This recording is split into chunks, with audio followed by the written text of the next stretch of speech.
exactly what we have in the European Union, because this has been an ongoing construction for decades. People died in the making of this European Union, particularly in willpower, fueled by packets of Haribo and sealed following a visit to the chip shop. We found an agreement that enshrines the United Kingdom's special status as a country never joining the Euro and never joining Schengen. As a country that does not wish to be part of it is the British people who are deciding, and that the British politicians are taking position. And I can tell you one thing, if there is one party in the UK who's going to fight that Britain remain in the Union, it's going to be the Liberal Democratic movement, and them alone.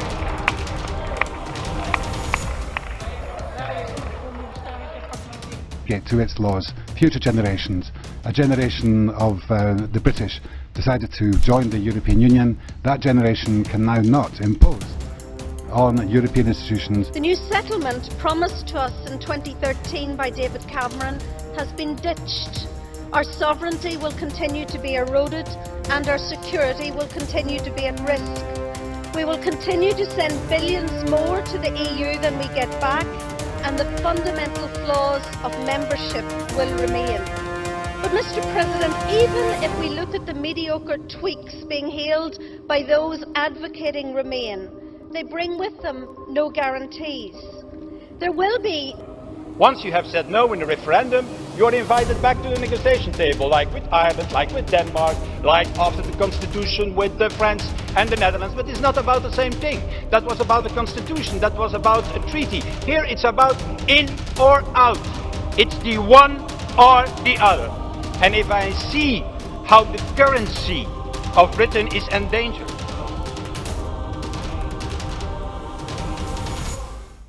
a new political mandate. We held an election, and I have a mandate of a Conservative-only government, a majority government, with a mandate to complete the job that we set out in terms of our economy, a mandate to deliver security for the people who elected us and for the British people as a whole, but also, crucially, a mandate to deliver reform in Europe and to put the question of Britain's place in Europe and answer that question comprehensively during this Parliament. And that's what I want to speak about today, before trying to answer your questions.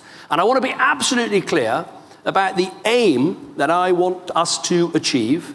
I want to be clear about what needs to change in order to make that happen. And I want to be clear about the debate that I think we need to have, including business and non-governmental organizations and others who care about this issue. So let me start with the aim. My aim is absolutely clear. I want to secure the future of Britain in a reformed European Union. I believe that is the best outcome for Britain and the best outcome for Europe.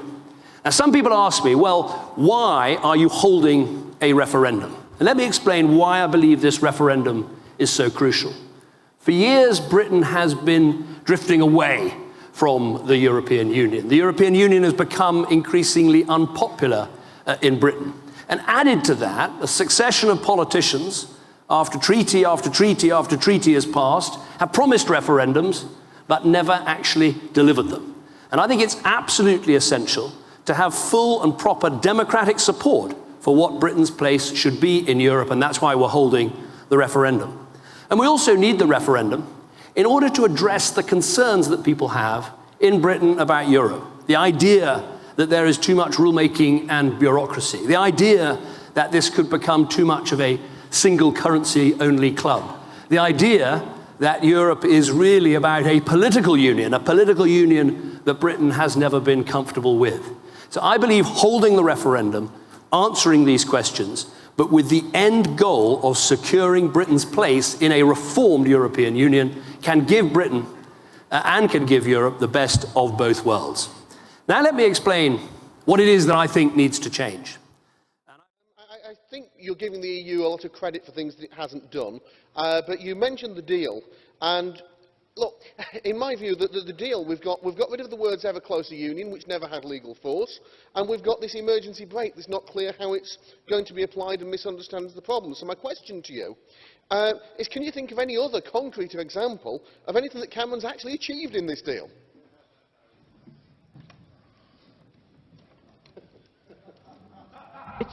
No, but sorry, you mentioned what was the most urgent idea, yeah, this break, huh? And this emergency break, it's in. And I can tell you, so I'm always open to compromise. Europe is always about compromise. Everything we move by compromise. But in the long run, I will never agree that, for example, workers coming from the Eastern European states are seen as second-class workers. And I hope that you agree with me on this.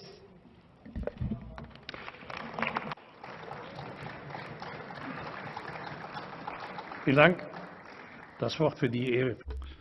Thank you very much. Now for the EFDD group, Mr. Farage. Really rather exciting, isn't it? It's referendum season, and the referendum is coming on the 6th of April in the Netherlands, where they're going to have a referendum on the Ukrainian deal, and the opinion polls show they are going to reject it. And just today, Mr. Orban has announced there is going to be a referendum in Hungary, where they're going to have a referendum on whether they should be forced to accept mandatory quotas for migrants after the grievous errors of the EU's common asylum policy, not to mention Mrs. Merkel's pronouncements. And overnight we get a Czech premier telling us that there is now demand building in the Czech Republic to have a referendum on membership. Oh, and I nearly forgot, there's going to be a British referendum on June the 23rd on whether we remain or leave the European Union. And this follows a 40-hour summit where Mr. Cameron, doing his modern-day impression of Oliver Twist, went up to Mr. Tusk and said, "Please, sir, can I have some more concessions?" Well, he didn't get very much, did he? We're allowed to change ever so slightly migrant benefits for a short period of time, and we're told that in future we won't be committed to ever closer union. And on the basis of all of that, we're going to have a referendum that the Prime Minister says on a deal that is legally binding. And indeed, Mr. Tusk joined in with this today by saying the British deal was legally binding.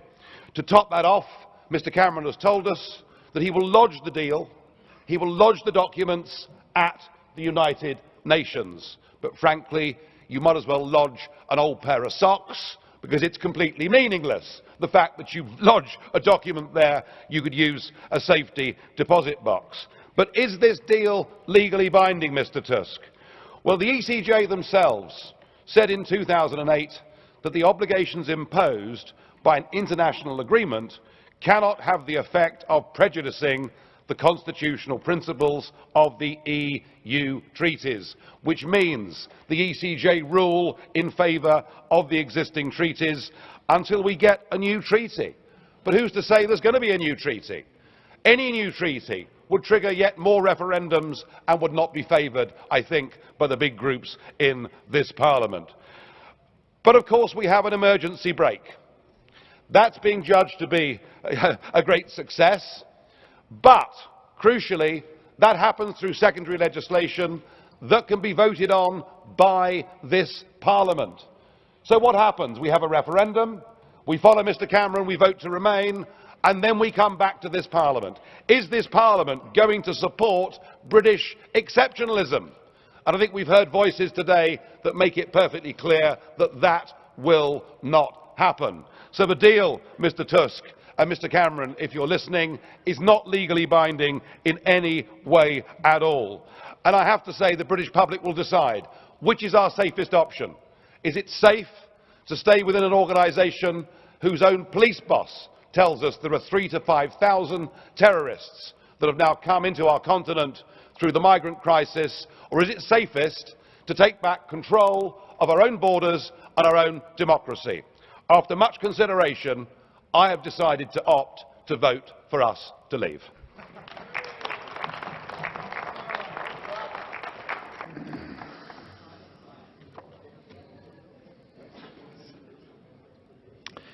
Herr Farage, es gibt eine... Thank you, Mr. Farage. There is a question from Mr. Casa. Will you accept that? Mr. Casa, please. Thank you, Mr. Chairman. Well, we all know that Mr. Farage has been working for Britain to leave since I joined here in Parliament 11 years ago. He has tried local elections in the United Kingdom, but he didn't have any success, did he? Then he went for the general elections in the United Kingdom, hardly a success there. On the contrary, he secured a bigger majority for David Cameron and the Conservative Party. Now, if in the referendum, which he always wanted, the majority of the British people say yes, meaning to stay part of us in the European Union, will he call it a day and retire from politics?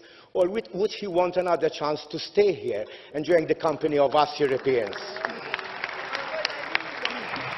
Well, Mr. Cars, I don't know who's been briefing you on UKIP's electoral history. You perhaps haven't got a very good memory, I'm not sure. But in 2014, with 28% of the vote, UKIP won the European elections, topping the poll across the United Kingdom, the first time since 1906 that a party that wasn't Labour or the Conservatives had won a national election. So I hope that brings you up to speed.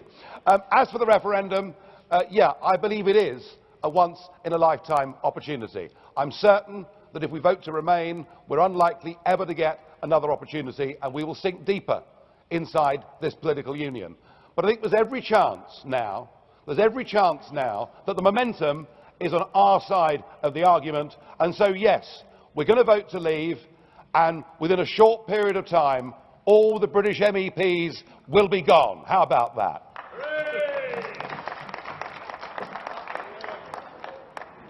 Für die ENF-Fraktion. Thank you. For the ENF group now, Madame Le Pen.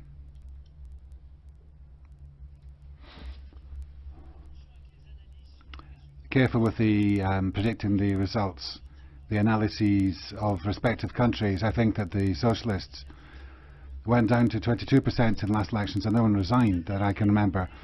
Honourable members, 4 months' time the UK will vote, the Britons will vote in or out, and it's for the people to decide on a fundamental issue, and it's perfectly legitimate, and it shows the vitality of British democracy, unlike France.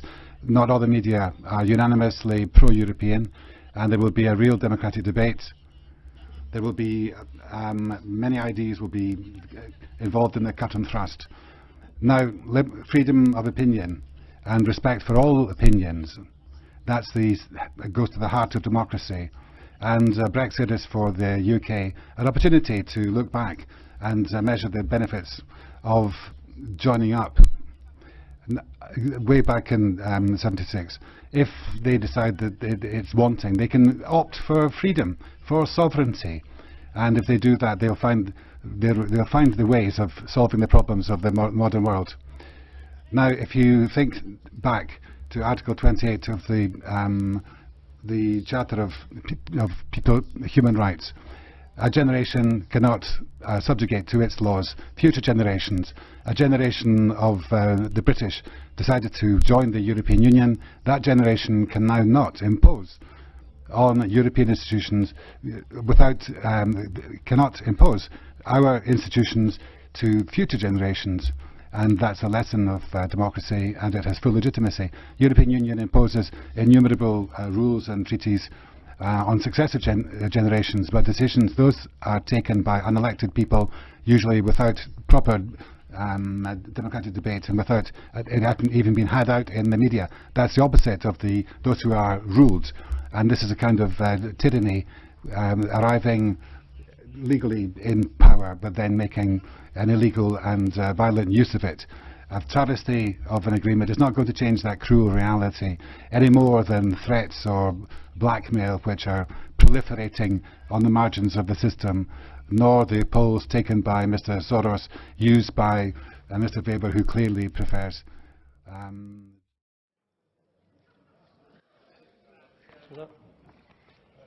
Thank you, President. The deal struck last week was hard fought by all sides. Many countries had concerns and objections, but I am glad that those hurdles were overcome.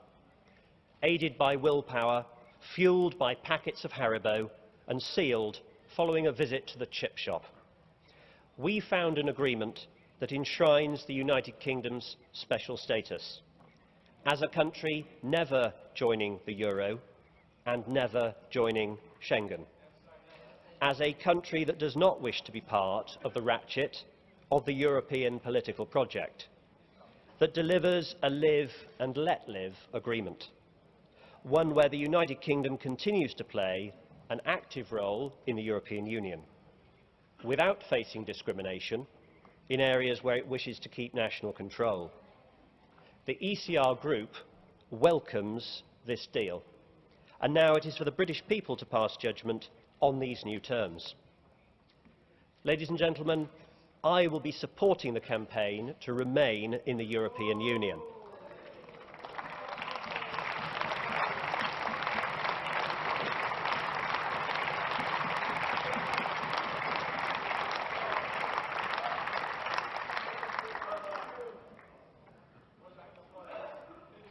Easy, gentlemen. My reasoning is simple. Britain's economic recovery, though good, is still fragile, and I will not put it at risk by tearing us away from the single market. And I also believe that my constituents will be safer and my country more secure if we continue our cooperation with our European partners. There are good people who would disagree with me, and I respect their decision. And if the British people decide to leave, then we must respect that choice and make it work. But there are also those in this chamber who are not respectful of other people's choices. We can hear them jeering today behind me, those who compare the EU with the Soviet Union. I think that is foolish and offensive to those who actually lived under the yoke of communism.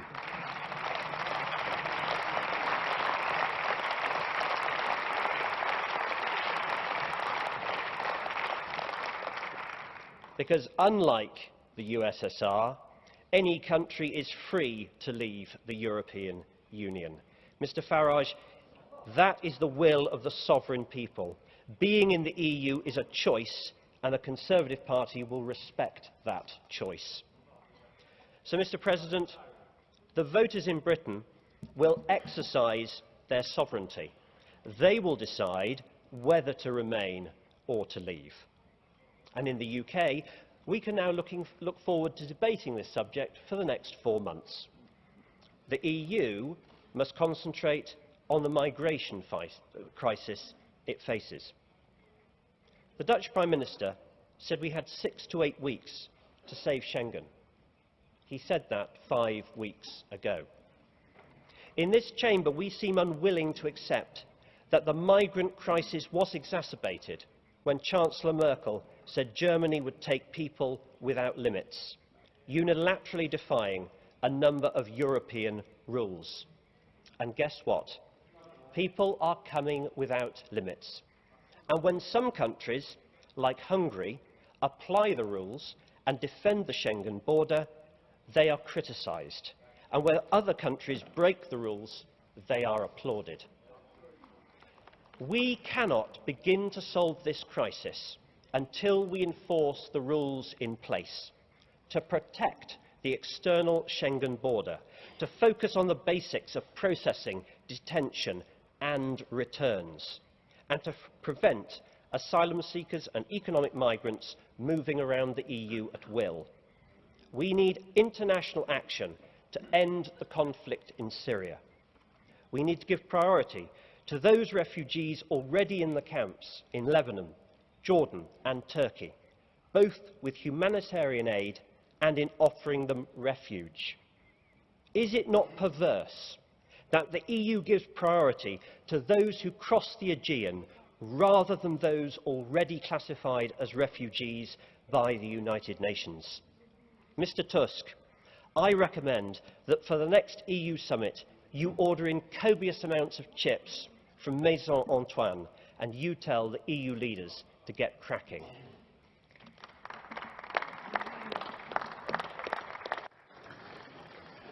Herr Fox, ich habe eine...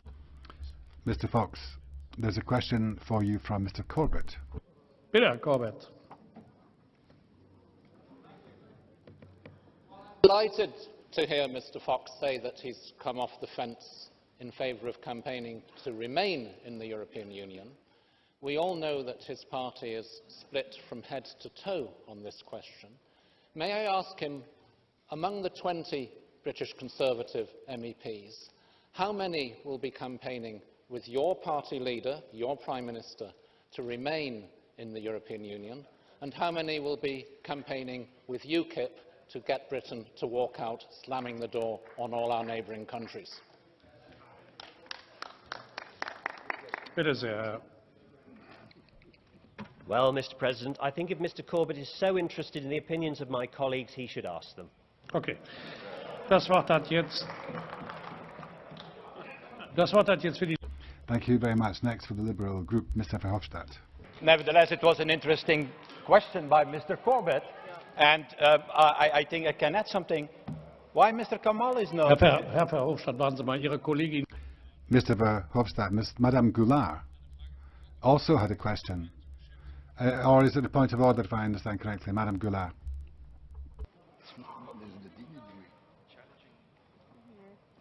Oui, Monsieur le Président.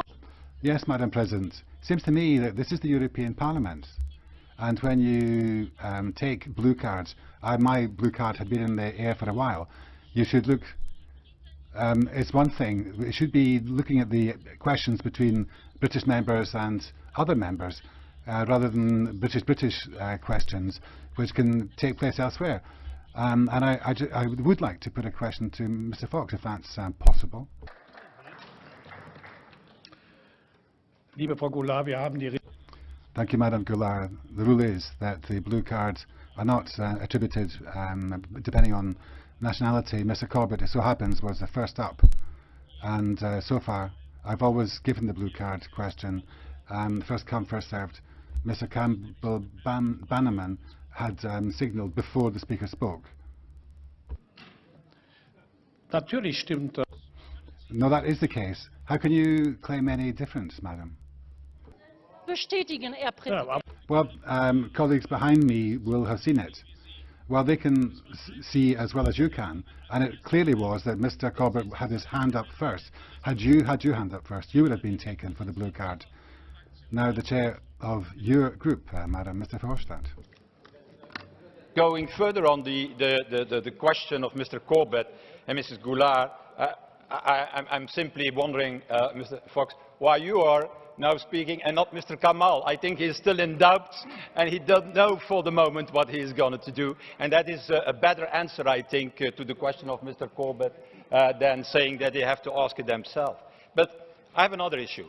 Involved in these negotiations from the beginning, Mr. Fox, I have asked it always myself why this British deal was so necessary and so vital. And I can tell you, from one thing I'm sure, this deal is not about Europe. And it is a deal to reunite, in fact, the Tory party. Let's be honest about this. And I may not know the result of the referendum, if Britain will remain in the Union, but I'm sure of one result, that is that it will not reunite the Tory party. That is for clear. Because what I'm seeing is a glorified cockfight since Mr. Tusk had reached this deal. Boris Johnson challenging David Cameron. I can tell you, I have seen an ambitious politician. I myself an ambitious politician, but Boris Johnson takes it to a whole other level. Other level, because it's really the Mayor of London acting against the interests of the citizens of London. And that all for personal ambition and certainly not for a better Europe and for a better Britain. It's totally bonkers, dear colleagues. And it's pathetic, I should say, that it is happening. It's even dramatic for Britain, especially, Mr. Fox. The pound, what we see, is rapidly falling. The unity of the United Kingdom is under threat. And their American cousins are saying, please stop it. We will not make a trade deal with you outside the Union. This, apparently the special relationship between the US and the UK is apparently not so special anymore today. So let me give an advice to those who are doing this now, this debate in Britain. don't think that after a no, you can come back to the negotiation table. I know that some people are thinking that, saying, it's Europe. Once you have said no in a referendum, you are invited back to the negotiation table, like with Ireland, like with Denmark, like after the constitution with France and the Netherlands. But it's not about the same thing. That was about the constitution, that was about a treaty. Here it's about in or out. It's the one or the other. And if I see how the currency of Britain is endangered, how now Britain is alienated from the US, and how Britain is step by step transformed in Little England, I think they're going to be wise and to stay in the European Union. But dear colleagues, as pathetic this debate is for the UKIP, it's also a dramatic debate and an important debate for Europe. Because let's be honest, what we are discussing now is crazy, what we have to unite. We have not to be divided. The only ones who gain from a divided Europe are whom? People like Vladimir Putin, people like Bashar al-Assad, IS, and instead of discussing on how to stand up to them and develop a strategy, what we are showing for the moment is division. We are weak.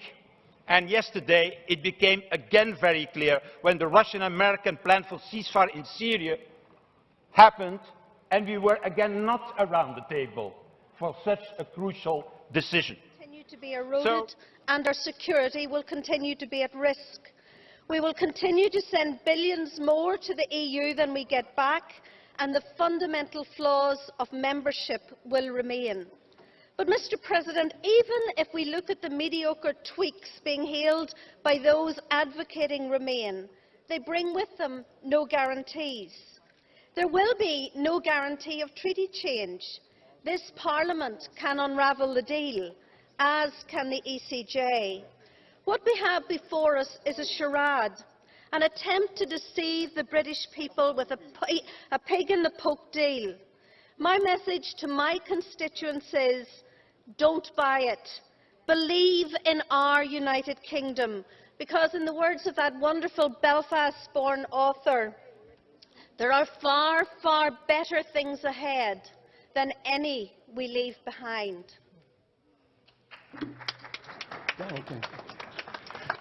Mrs. Dodds, you have two blue cards. Would you accept them? First is from Mrs. McGuinness. Thank you, Mr. President. Could I ask Mrs. Dodds if she would acknowledge the role of the European Union in the peace process in Northern Ireland, because it did create a space for those who were in disagreement, to put it mildly, to actually negotiate. And therefore, does she not see the value of the European Union in peace work generally, but in particular in Northern Ireland? And while we cannot interfere in the UK referendum, I, as a neighbour of yours on the island of Ireland, we do have to have a say, and our voices need to be heard, and I hope you'll accept that. Thank you. Can I say thank you to Mrs. McGuinness for her question. It is indeed a very relevant one, and I have always acknowledged the role that this place, this Parliament and these institutions have built or have made in making sure that there were peace funds available to Northern Ireland. However, Open Europe, for example, has estimated that in terms of structural funds, for every pound that Northern Ireland gets back, it costs us £1.58. In terms of good relationships with our neighbours in the Irish Republic, of course I welcome that today we have much better relationships than we have ever had before, and I hope and know that this will continue. And can I make a plea to Mrs McGuinness, to her Taoiseach and any future Prime Minister, that what we need in Northern Ireland is a genuine and honest debate, and not the scaremongering tactics that we have so far seen of those who threaten us with all kinds of things in Northern Ireland if we don't toe the European line. Well, thank you very much.